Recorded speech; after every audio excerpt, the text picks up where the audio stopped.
Bueno, por eso, después de analizar el cuadro, también vemos que el ICROM, en una conferencia en Nueva Delhi en el año 2008, adoptó una resolución sobre la terminología de la conservación. Entonces, considera al término conservación como el gran paraguas que cubre otros conceptos. La preventiva, todas estas medidas para prevenir, que son medidas en el tiempo, es un trabajo sistemático para evaluar, detectar, controlar los riesgos de deterioro de los objetos, minimizar esos riesgos.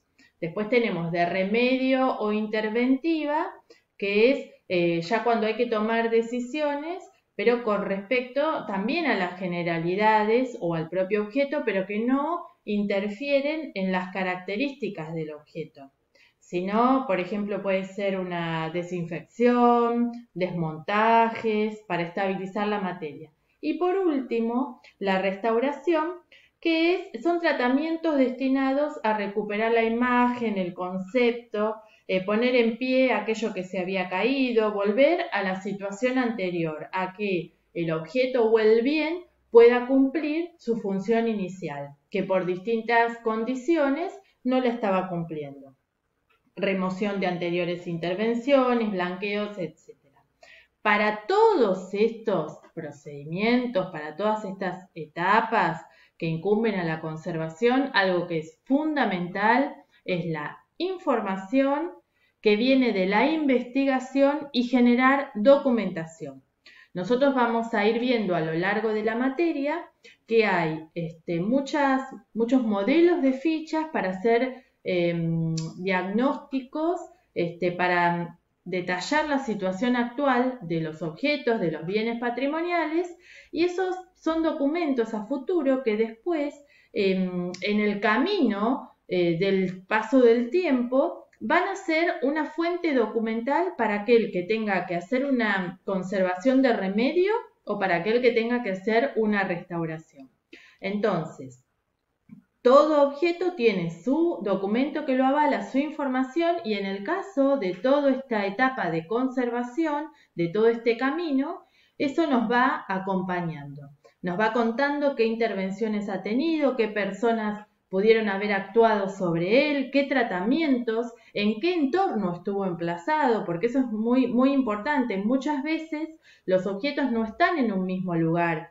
Si es en un museo, pueden estar en un depósito, un lugar de guarda, pueden salir a sala, pueden estar en un tipo de vitrina, en otro, si están al aire libre, si fueron trasladados de un país a otro, de una institución a otra. Bueno, son muchas las características las condiciones que pudieron haber sufrido, que los pudieron haber afectado o no. Por eso es tan importante en todo este camino la existencia de un buen sustento de documentación y de información. Otro organismo que también es importante que lo conozcamos, más allá del ICROM, es el IPSE, que es el Instituto del Patrimonio Cultural de España. Habla de otros conceptos.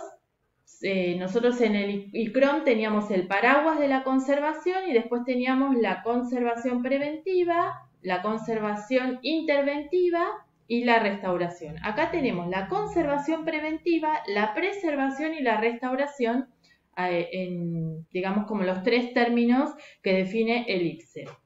Bueno, lo que es conservación preventiva, el IPSE nos dice que su objetivo es eliminar o minimizar los riesgos, evitando el deterioro o la pérdida. Habla de estrategias de sostenibilidad, es decir, esfuerzos continuos en el tiempo, algo que coincide con el ICROM. Habla de optimización de recursos técnicos, humanos y presupuestarios. Habla de accesibilidad, es el acercamiento de los bienes a la sociedad. O sea, ahí ya más o menos todo lo que fuimos viendo de las personas, grandes conservadores que hemos conocido y del ICROM, son coincidentes también con las opiniones que nos dice el IPSE. La preservación para el IPSE, bueno, viene del latín prae servare, que quiere decir poner al cubierto anticipadamente una cosa de algún daño o peligro. Dice mantener intacto y sin daño, enfocado en la individualidad del objeto, pero también estabilizar la materia, teniendo en cuenta el entorno, desmontajes, desinfección, desinsectación, desacidificación, reaprestado, secado y alisado son procesos que forman parte de la preservación. Y por último, la restauración, que viene del latín resto, que significa esto que hablábamos recién, poner en pie lo que se ha caído, volver a la situación original, o anterior al menos. Son tratamientos destinados a recuperar el concepto estético, reintegraciones cromáticas, blanqueos, remoción de anteriores intervenciones. Eso tiene que ver con lo que nos dice el IPSE. Y el IPSE habla de un método o procedimiento de trabajo muy minucioso que tiene que ver con el análisis del contexto, con el análisis de los riesgos de deterioro mediante la identificación y valoración de los mismos, definición de prioridades con respecto a acciones urgentes para eliminar o minimizar ciertos riesgos. Y habla de diseños de métodos de seguimiento y control. Esto, en definitiva, confluye en lo que es un plan de conservación preventiva, que nosotros ya lo vamos a analizar y vamos a conocer lo que es la gestión de los riesgos. Pero en esto quiero hacer hincapié que también el IPSE nos habla de que en esto del control de los riesgos, del método y de utilizar una planificación, no puede haber ausencia de información, porque cuando hay ausencia de información ya estamos hablando de un riesgo también, porque al haber ausencia de información no nos permite tomar decisiones correctas con respecto a ese bien o a ese objeto. Entonces, aquí lo que quiero destacar, para que ustedes también vean, es la importancia que tiene el profesional de la información en esto, algo que siempre yo lo quiero poner en foco en todas las instancias. Nosotros hablamos del profesional de la información como proveedor de información, pero en este caso como investigador, porque es muy importante contar con un profesional que investigue, que documente los objetos, que lleve a cabo el tránsito que va sufriendo toda esta planificación de una conservación que necesita estar documentada minuto a minuto, para después ser provista a todos los profesionales, sean restauradores, conservadores, sean los químicos, sean arquitectos, los biólogos, los museólogos, a todos los profesionales deben recibir esa información. Entonces ahí es muy importante el rol del profesional. Entonces, esto que decíamos, que el IPSE habla de SOA, S-O-A, sostenibilidad, necesidad de aplicación de esfuerzos continuados en el tiempo. Decíamos que la conservación ahora se piensa a largo plazo. Optimización de recursos técnicos, humanos y presupuestarios. Y la accesibilidad, que es el fin último de la conservación, que es que los bienes, el patrimonio, sea accesible para todos.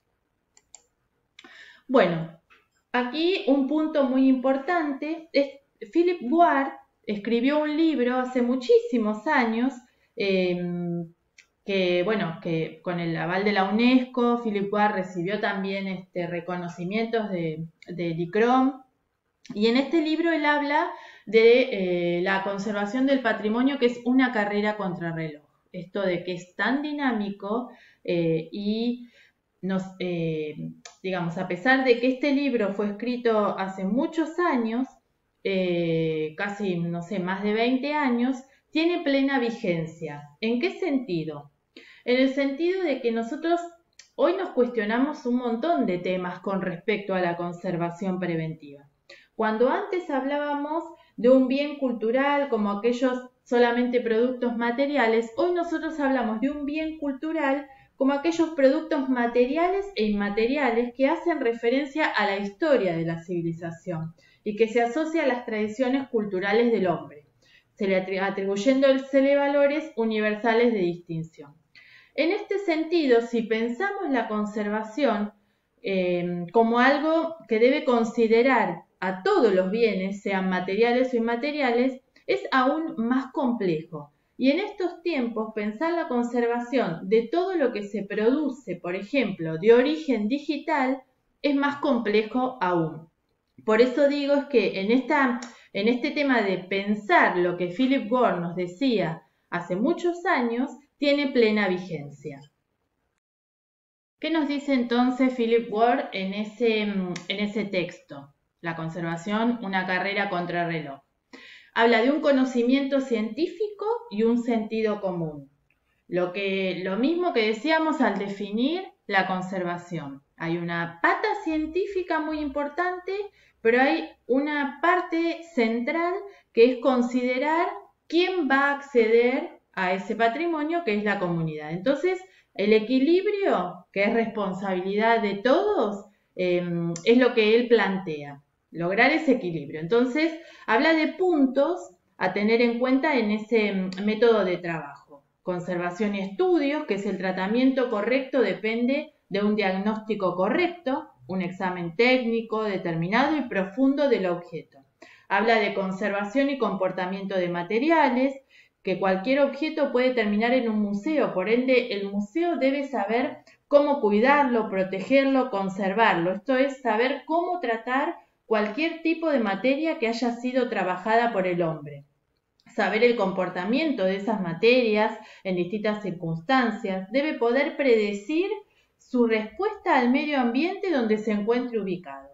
Habla de conservación y control del medio ambiente, que es un sistema, el medio ambiente es un sistema ecológico complejo de fuerzas interrelacionadas, temperatura, humedad, rayos UV, actividad electrolítica, biológica, química, unidos a la sociedad y a las perturbaciones por causas humanas.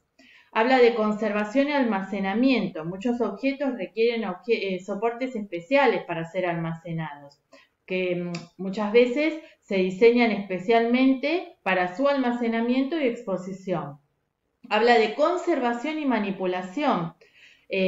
Los museos, por ejemplo, deben asegurar que estén disponibles para el estudio, y el estudio muchas veces implica la manipulación de los objetos. Entonces, eso hay que atenderlo especialmente porque con desconocimiento puede causar grandes daños.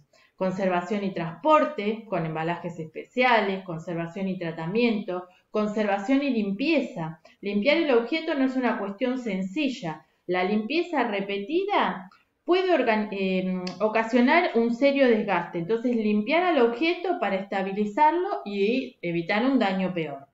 La conservación y preparación, reparar para prevenir el daño mayor. ¿Hasta qué punto un objeto puede ser restaurado? Si hay faltantes, tenemos que saber cómo era el original, contar con esa información. ¿Podemos reemplazarlo? ¿Puede que el faltante no se haya desprendido accidentalmente? ¿Esto no constituye un acontecimiento significativo para la historia del objeto? Bueno, esas son cuestiones que hacen al pensamiento con respecto a la conservación y restauración del objeto. Y por último, la conservación y trabajo sobre el terreno. La preservación de objetos por medio de su estabilización para prevenir un deterioro mayor. En el museo o en el propio terreno requiere un conocimiento científico y un sentido común.